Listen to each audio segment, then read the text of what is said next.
What is up, YouTube? We are still here in Las Vegas. I am here at the new Maverick that they just built up here at the just north of the strip. The big, it's decently sized. There's like 8 diesel pumps. Had a little bit of a change of plans. I got the trailer still, but we've had well, I've now had 3 loads today cancel on me, which is very annoying. Not cancel, get delayed. So the main load that I was gonna go to Texas to get, it's not canceled, but it's delayed. That it's not ready yet, which is not horrible because, you know, it is what it is. It's delayed like 4 or 5 days. They're wanting me to pick it up Friday now instead of Tuesday. So somebody just emailed me. Who just emailed me? It's a confirmation for my other driver, his load for next week. Yeah, so that load got delayed, and then since my Texas load is delayed, I'm just gonna, you know, go home. So I booked a load going from Las Vegas to Ogden, Utah, which would have been awesome. It didn't pay great, but it was only a partial. It was like 8,000 pounds or something. It was paying $1,000. And he called me on the phone. He's like, yep, the load's yours. You're all good to go. And then he immediately called me back and he said, hey, they're having printer problems, so we have to cancel the load. And I'm like, send me the bill of lading. I can go frickin' print off the paperwork. And he's like, nope, it's a military load, so I guess it's the base here in Vegas. And he's like, they have to print the paperwork. And I'm like, okay, whatever. So now I'm sitting here, it's Friday afternoon. So I'm probably just gonna deadhead home with the trailer. I mean, it's not a total waste because I have the trailer now, so I'm good for next week going to Texas. But it, you know, I already deadheaded down here and now I'm deadheading home, which is okay because again, I got the trailer, but it makes you feel like I'm just driving around, you know. I'm not used to this. I'm used to being in a dry van trailer where even though the rates suck, I'm always loaded. It's not like it's a different mindset going from dry van to step deck, because step deck you're deadheading a lot. Sometimes you're deadheading more than you're loaded, but it makes up for it on the rate side. You know, if you're making $4, $5, $6 a mile, it's okay to deadhead a couple hundred miles to get to where you're going. So it's okay. I got the trailer now. Everything looks good. Holy crap, a whole bunch of people just pulled up, so I'm probably gonna want to get out of the way.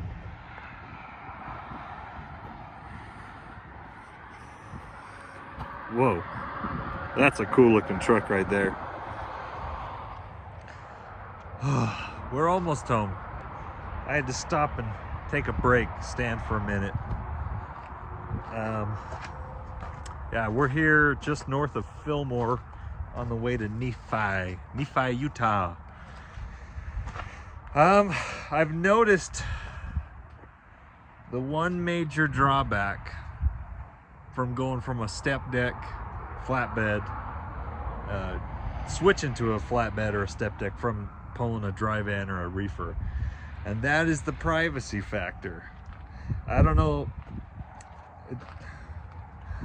I've been very tempted to put a sticker on it before, but I don't know if you guys have seen before. So that's my catwalk. I've seen trucks before, and I've been tempted to get a sticker myself. I see them at the truck stop. But those signs that say restrooms are for employees only, I've been very, very tempted to put one of those right here. So this is my catwalk.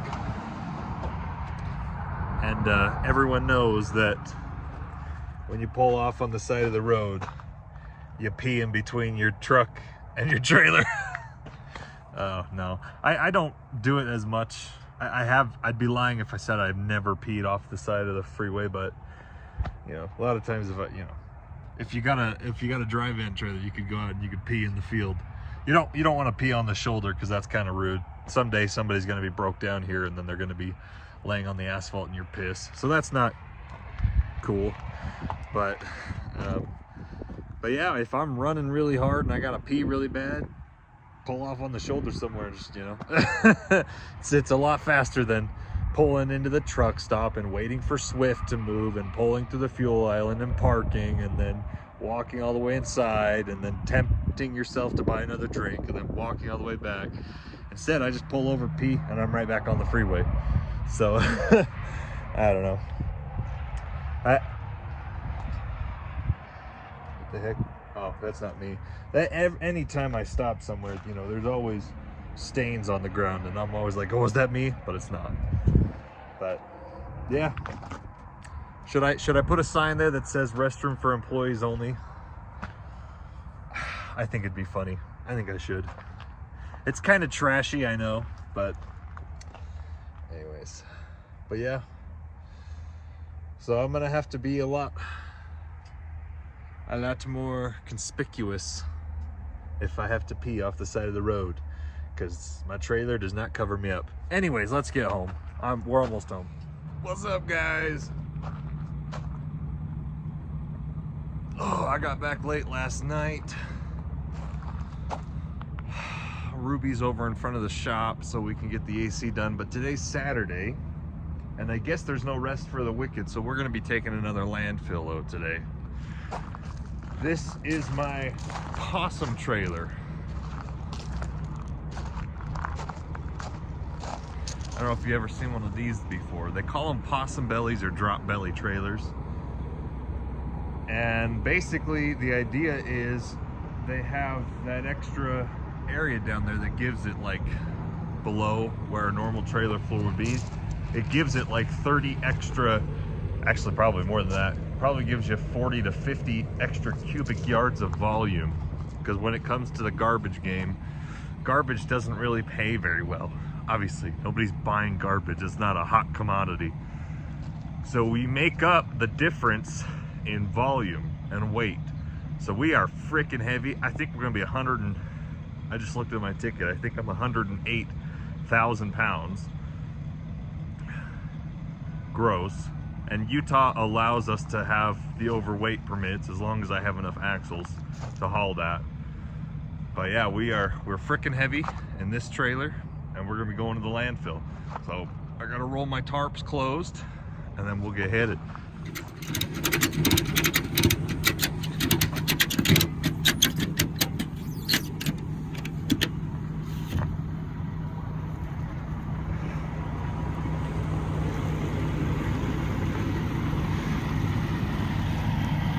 Alrighty, I think we're all good. Pre-trip, we're good to go.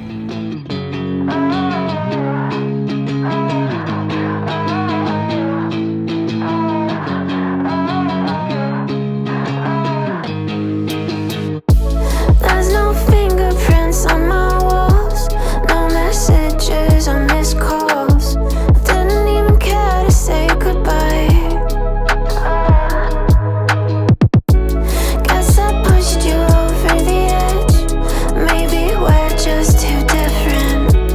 Maybe it was all in my head, We were perfect, now it's dead. But you're still ringing in my head. We were golden, now it's lead. May you be my last regret.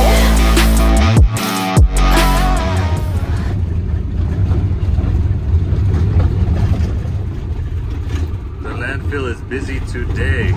Very busy. Very, very busy. Just very dusty as well here. Very dusty at the landfill. There's a line of 3 trucks ahead of me just to get on the scale. I don't know, there may be an even longer line up on top of the hill, but we'll see. It's okay. Even if I have to wait, 20, 30 minutes to use the tipper, it's still faster than delivering at a dock warehouse somewhere, I'm pissed. I left my sunglasses in Ruby. So the sun's coming out and my blue eyes don't do very good in the light. I am a basement dweller. The darkness is my friend. That up there. Oh, we're not as heavy as I thought. We're 102,000 pounds. Wait for that to go off, then we go up the hill. That's where we're gonna be going, right there. Holy crap, I'm out of breath. I was having a really hard time rolling up my freaking roll tarps. It was, the corner of it kept getting caught on the trailer and I had to climb on top and release it. I still couldn't, and then it got stuck again, so I climbed up on the trailer twice. So that's why I'm out of breath, because your boy is I'm a skinny boy in a fat boy's body. It doesn't work out very well. Oh man. But my tarp's open, so as soon as this guy pulls off the scale, we'll get dumped and get out of here.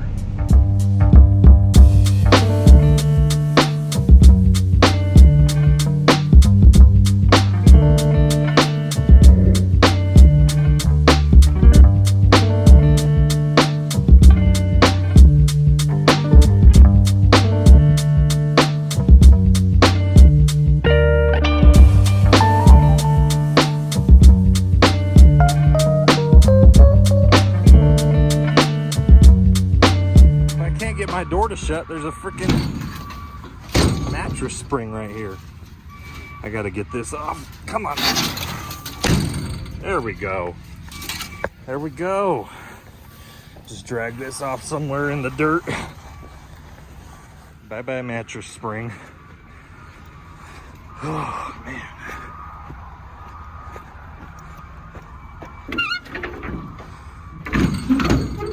This door is a little bent, so you have to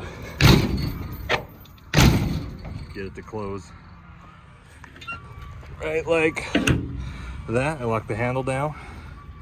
I have this cotter pin that holds my door closed. It's really hard to do this one-handed. I hope you guys appreciate what I'm doing for you. Okay. There we go. Door is locked up. We're ready to go. Oh, I gotta close my tarp and then we're ready to go.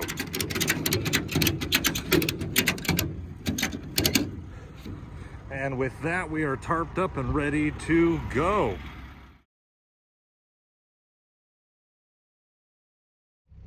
All right, we are in and out of there in 20 minutes, even with the line.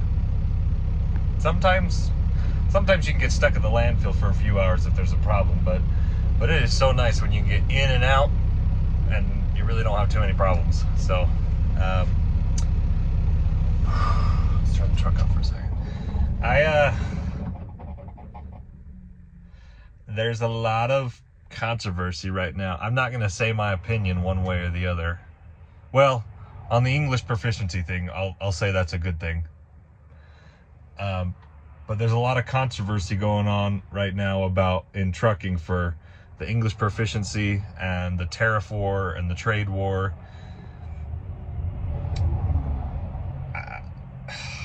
Well, maybe I will say, I think ultimately it's a good thing, but it's going to hurt for a while. Markets are going to hurt. So my degree is in economics. I went to college. I have a degree in economics. I'm not an economist. I don't work at a hedge fund or something. But here's what I will say. Before anybody gives you your opinion, economists don't know crap. I mean, they do. They know the history of the economy. They know how market conditions could potentially react to situations based on previous market conditions with supply and demand. However, they don't know really anymore what's going to happen more than you and me. Okay? So, and I will also say this is a good one-liner. The market behaves better in a bad situation than in the fear of a bad situation. So if you're in a recession, the market will do better than the fear of an actual recession. So there's always the initial shock. Trump announces a tariff, the market will go down. The tariff gets implemented, yeah, there's a price increase, the market will go back up. So the market gets scared of change but ultimately it'll perform better during the change. Anyways, this isn't an economy lesson. I love to talk about supply and demand, and I get myself in trouble because I do on Facebook. But YouTube, I want to try and keep YouTube pretty clean. So I'm not gonna I'm not gonna get into it. Ultimately, what's going on right now, I think, is a good thing. But as with any change, there's going to be a time of transition, and it's going to hurt. And I know the port workers are hurting right now. Ports are down 20% for the year or something like that. But ultimately, it'll be a good thing, I think. But and as far as the English proficiency thing, that has always been a rule. It just hasn't been enforced, which is, whatever. So changing back to the way it was before, it's going to hurt again, because now you have all these truck drivers, and supply and demand, truck rates are going to go up, which is a good thing for us, but it's a bad thing for the economy, because now you're readjusting to the price of everything goes back up if the price of trucking goes back up. So it's good for us now, but it'll hurt demand if prices go up. So there's too many factors. All I can say is hang on. It's going to be a bumpy ride, but ultimately nobody knows what's going to happen. All the doomsday people are probably wrong, but all the people that are saying everything's sunshine and rainbows are also wrong. Everyone's wrong. Nobody knows what's going to happen, and your opinion doesn't matter more than anyone else. So I'm going to shut up now because I'm not an expert, and let's go get home. I would also add and say, when it comes to competition in the marketplace, ultimately price and service win. And in a fair market condition, we still have rules and regulations. But what a lot of people are crying about right now is the lack of rules and regulations. So the good people that are providing the good service are getting beat out right now by the price, by people that are not following all the rules and regulations. So, I mean, you take, for example, me and my company. We are a little bit more expensive than probably another trucking company down the road. But I am legal all the way through. I pay for my permits. I pay for my IFTA, my 2290, my truck registration. I service my trucks. I take care of my equipment. I pay my drivers very well. I only hire good guys with a lot of experience. So service-wise, I will beat anyone out, but price-wise, I will not. The problem is that I cannot compete when the competition's price is so low. But their low price is because they are not legal, ethical, moral when they're doing their business. It makes an unfair, obviously if somebody else can run legally, ethically, morally at $1.20 a mile, they should be able to get all of the work. But if they're cutting corners and they're not paying their fuel tax, and I'm still paying fuel tax, that's not right. So keep that in mind as well. Everyone's talking about how racist it is that truck drivers that don't speak English can't drive. Well, the problem is you have people that are not following the law and beating out those who can, who are following the rules and regulations. And so that's something else to consider from the business owner's perspective. Somebody that's owning a business and they pay for all their permits, taxes, that's the difference. So there's my opinion.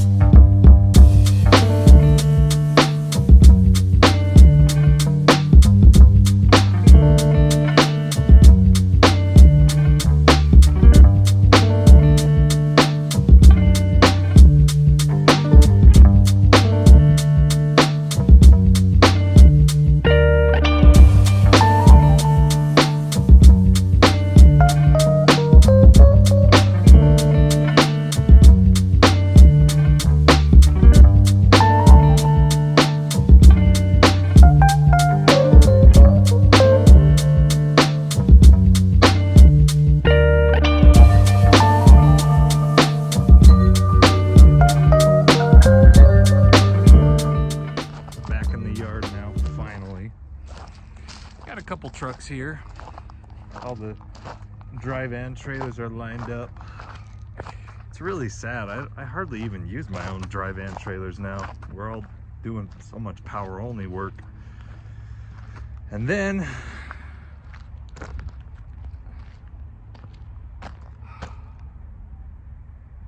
dude, I don't know what it is. That step deck, it just looks so cool.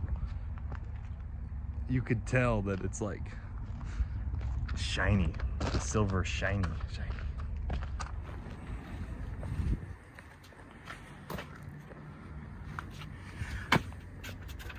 Nice. We'll get Ruby all souped up so I can go to Texas next week. And then we will use the step deck trailer, but not today. I'm gonna go home. It's Saturday.